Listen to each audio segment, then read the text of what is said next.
My name is Marcia Mueller. This is my husband, Carl. Our daughter, Kayla, was taken as a hostage and murdered by ISIS. From a young age, Kayla was amazing. She taught herself languages, how to write music, how to play guitar. She worked with troubled youth, military veterans, and Native Americans. Everywhere Kayla went, people smiled. Kayla had a gift to be able to see the world through someone else's eyes. She became a humanitarian aid worker, and when she was helping children at an orphanage in India, Kayla wrote, "I find God in the suffering eyes reflected in mine. If this is how you are revealed to me, this is how I will forever seek you." She went to Turkey to help Syrian refugees in 2012. In August 2013, she was asked by another aid worker to cross the border into Syria to help at a hospital. On August 4th, 2013, ISIS terrorists stopped her vehicle and took her captive. Kayla was mostly held in a 12 by 12 cell in solitary confinement. It was cold and dirty. ISIS terrorists shined bright lights in her face. They shaved her head. They beat her and tortured her. The leader of ISIS, Abu Bakr al-Baghdadi, raped her repeatedly. For 18 months, she endured. And we endured an agonizing back and forth between us, the Obama administration, and ISIS. We put all our faith in the government, but the government let us down. President Obama refused to meet with us until ISIS had already beheaded other Americans. To this day, we've never heard from Joe Biden. Instead, the Obama administration hid behind policy so much that we felt hopeless when they kept us from negotiating to save Kayla's life. The administration showed more concern for the terrorists in Guantanamo than the American hostages in Syria. The military prepared a rescue mission, but the White House delayed it. By the time it went forward, Kayla had been moved to another location. After 18 months of brutal torture, we learned from ISIS that Kayla had been killed. The Obama administration kept telling us they were doing everything they could, but their version of everything wasn't enough. What a difference a president makes. Under President Trump, U.S. Army Special Operators conducted a raid on al-Baghdadi's compound.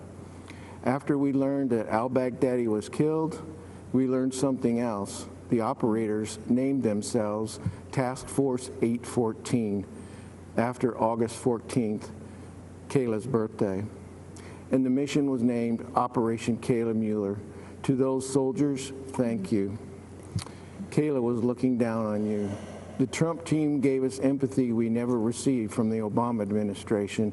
The Obama administration said it was doing everything it could. The Trump administration is. Let me just say this, Kayla should be here. If Donald Trump had been president when Kayla was captured, she would be here today. When Kayla was a hostage, I'd go outside at night and look at the moon. I'd look at the moon and I'd promise her I'd do everything I could to get her home. Now when I see the moon, I'm reminded of my promise to her I couldn't keep. All Kayla wanted was to make it home. We are still working to find her, and God willing, we will bring her home. Kayla was born a miracle.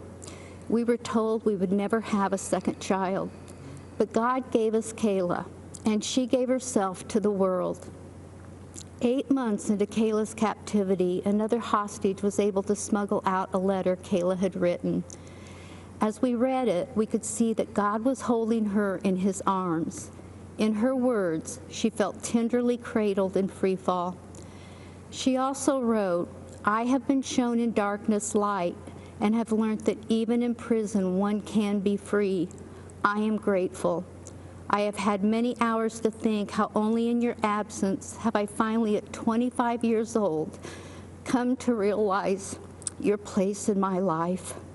None of us could have known it would be this long, but no, I am also fighting for my side in the ways I am able, and I have a lot of fight left inside of me.